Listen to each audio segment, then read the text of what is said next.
Beijing's iconic National Stadium, otherwise known as the Bird's Nest, opened its doors for the first time yesterday for the Good Luck Beijing China Athletics Open.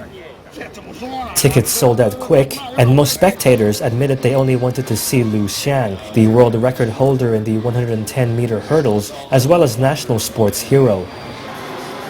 It was also the first major international sports event following the deadly Sichuan earthquake last week. A 1-minute silence was held for the more than 50,000 victims of the earthquake, while donation boxes were lined up outside the stadium to aid relief efforts.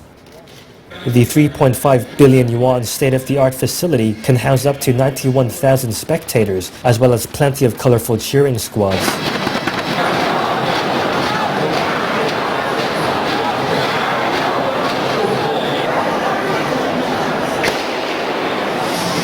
Over 900 athletes from 11 countries, most being from China, will be gracing the 4-day event, and among them yesterday was Hong Kong runner Lai Chun-ho.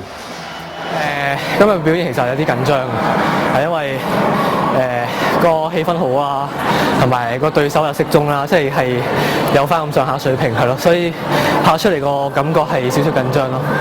個招呼都可以接受，其實唔係可以接受，其實好噶啦，已經係咯，真係咯，即係可能呢個係為奧運而 rehearsal 一次咁，其實佢哋基本上係有少少亂嘅，我 feel 到，即係佢哋個安排上有少少亂，但係整體上其實可以係好好噶啦。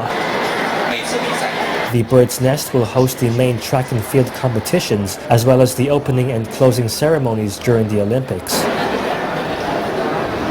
The tournament also doubles as a crucial Olympic test event before the real show in August. For the South China Morning Post, this is Edwin Lee.